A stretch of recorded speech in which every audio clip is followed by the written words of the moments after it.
기소유예는 그래서 전과예요, 아니에요? 안녕하세요. 한 변호사 함철성 변호사. 배 변호사 배양미 변호사입니다.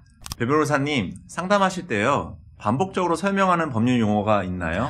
네, 있죠. 전 기소, 약식 기소, 기소유예 설명을 진짜 수천 번은 한 것 같아요. 네, 저도 그래요. 제가 설명드리면 기소는 검찰 수사 결과 유죄라고 봐서 공소를 제기한다는 것이고요.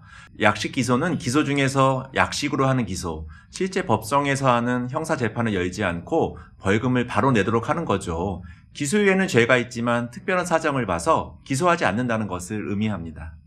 기소유예는 그래서 전과예요, 아니에요? 질문도 많이 받는데요. 일반적인 전과는 아닙니다. 불기소 처분이에요. 불기소 처분이라는 말도 어렵죠. 불기소 처분은 검사가 무죄라고 보고 기소를 하지 않는 결정입니다. 기소유예는 실질적으로는 죄가 있지만 법적으로는 무죄입니다. 한 변호사님, 또 어떤 설명 많이 하세요? 저는 피고랑 피고인이라는 말도 참 많이 해요. 피고는 민사소송에서 소송을 당한 사람을 말하고요.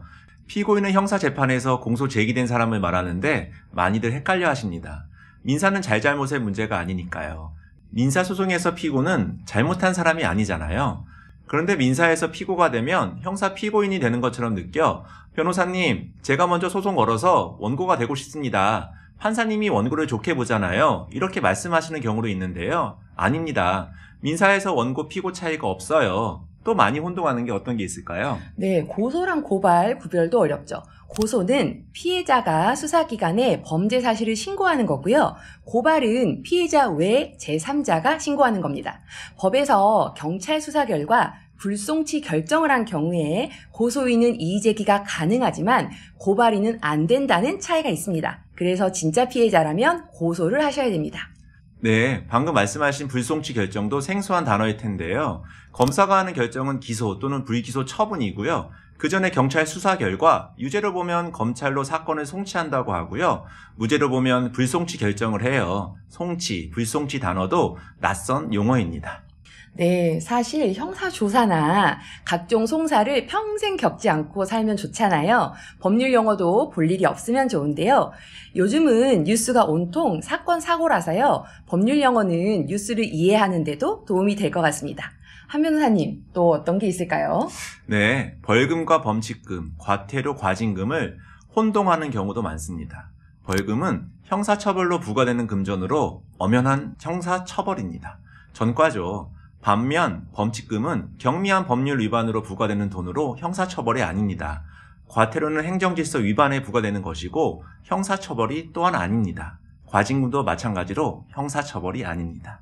또 형사처벌에서요, 징역과 금고에서 금고는 뭐지? 은행인가? 생각하시는 경우도 있는데요. 금고도 징역처럼 교도소를 갑니다. 징역은 교도소에서 일을 하고요. 금고는 교도소에 구치하였지만 정역을 부과하지 않는, 즉 일을 시키지 않는 것을 의미합니다.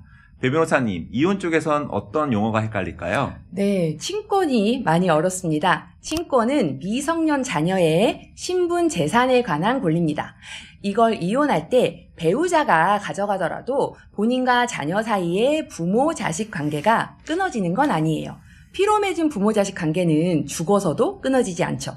그런데 친권을 부자 관계로 생각해서 양육권은 줘도 친권만큼은 절대 못 줍니다. 이러시는데요. 잘 설명드리면 이해하고 생활 편의상 양육권자가 친권자가 되는데 동의하십니다.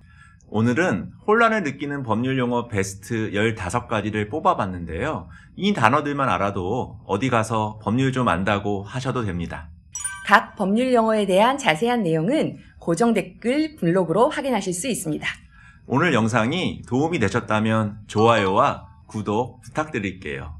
지금까지 한 변호사 배 변호사였습니다. 안녕.